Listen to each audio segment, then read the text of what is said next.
I mean, a real prince. Get started at creditsesame.com today. A toddler's death aboard a cruise ship now becoming even more heartbreaking as the grandfather who was holding the child before she fell out of an open window is now charged with negligent homicide by Puerto Rican officials. Joining me now is Andrew Stoltman, trial attorney and adjunct law professor. The guilt and the grief, not enough, I guess? He has to be punished as well? It's just silly. These charges never should have been brought. It's a classic case of prosecutorial overreach. Everybody agrees this is a tragic accident. There's no intent. There's no desire to harm this child. It is her grandfather who did this. He's already in the ultimate prison. Now you file charges on top. It's ridiculous. Take a listen to their family attorney, Michael Winkleman. He was on earlier today. They were already grieving so tremendously for Chloe's loss, and now for them to charge Sam for this, which was really, in their eyes, just completely unnecessary. They didn't want to press charges. They didn't want to see him charged. Everybody agrees this was an accident, so they're really left wondering why it is that the Puerto Rican authorities decided to prosecute. Why do you think they decided to prosecute, Andrew? Oh, look, I have a theory on this, right? You have Royal Caribbean, and they are facing a massive lawsuit from the parents. Royal Caribbean wants these charges to be filed against the grandfather because they're going to play pin the tail on the donkey on the grandfather to try to slither off the hook with respect to liability, right? What cruise line has a window wide open in a kid's play area? Did the grandfather make a mistake? Of course he did. But you don't have that window open. You have Puerto Rico, which is willing to likely cater to a big employer in Royal Caribbean. I think Royal Caribbean is the ultimate bad actor in this event. And do you think that the family would be able to get these charges dropped? I don't think so. I think prosecutors are going for the throat on these charges. I think there's going to be a trial, and that's the good news. Because if that jury has any parents on that jury, they're going to say, wait a minute, this guy loved his granddaughter. There's no way he'd intentionally do this. I will bet everything I got that he's found not guilty. And then this trial would take place in Puerto Rico?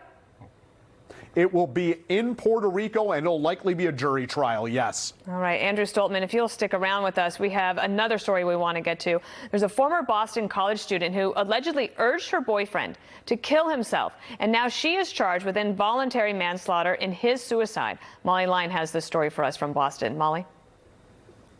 Dana, this South Korean woman was indicted by a grand jury in her boyfriend's suicide after investigators say he was suffering unrelenting abuse, documented extensively in text messages that she's alleged to have sent telling him to kill himself. Prosecutors want to see the former Boston College student return to the United States to face justice. It was on the morning of his graduation day, May 20th, 2019, that Alexander Urtula, 22, leapt to his death from a parking garage as his family waited to watch him walk in the Boston College ceremony that was slated to begin a little more than an hour later. Prosecutors say In Young-yu, 21, was there, and in the 2 months prior to his desperate jump, the couple had exchanged more than 75,000 texts, most sent by Yu, who repeatedly urged Urtula to go die, insisting she, his family, and the world would be better off without him, say prosecutors. The couple's relationship stretched over some 18 months, but prosecutors say the abuse became more frequent, more powerful, and more demeaning in the days and hours before Urtula's death. What I can tell you is there are any number of ways that we can try to extradite her back from Korea. There are also ways that we could look at potentially Interpol red notices, but we are fully fluent in the ways we can get her back if she doesn't want to do so voluntarily. We are hopeful, but cautiously optimistic that she will return on her own. Now, this case does bear some similarities to the case of Michelle Carter, the Massachusetts woman who was convicted of involuntary manslaughter in 2017 and sentenced to 15 months in jail for urging her boyfriend to kill himself through a slew of text messages. 18-year-old Conrad Roy III committed suicide in 2014. A Massachusetts parole board denied Carter's request for early release earlier this year. Carter is now appealing her case to the U.S. Supreme Court. Dana? Remarkable. Molly Line, thank you. Let's bring back attorney Andrew Stoltman on this one. So what do you think of these charges? Appropriate to charge her with involuntary manslaughter here?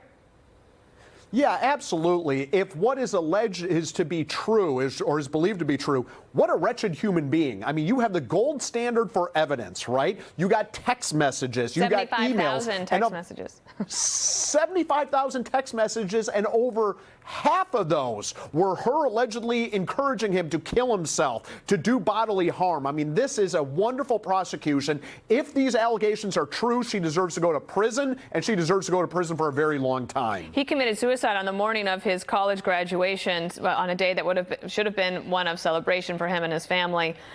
Just turned absolutely horrendous. What do you think about the chances of getting her to be basically sent to the United States for this trial?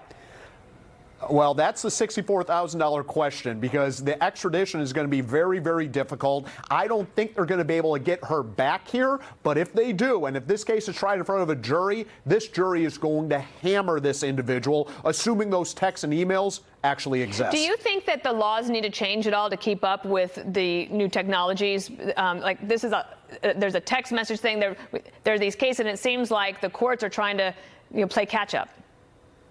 Yeah, I'd like to see a new federal or even state statute specifically covering this, because we've heard of so many instances where people are being cyberbullied, where they're being harassed, harangued via text or via email. I think we need a new statute covering this as a specific crime to make it illegal, so prosecutors don't have to cobble together different things, because unfortunately this is happening more and more, and it's tragic. Andrew Stoltman, a pleasure to have you on to explain your thinking on this. Thank you.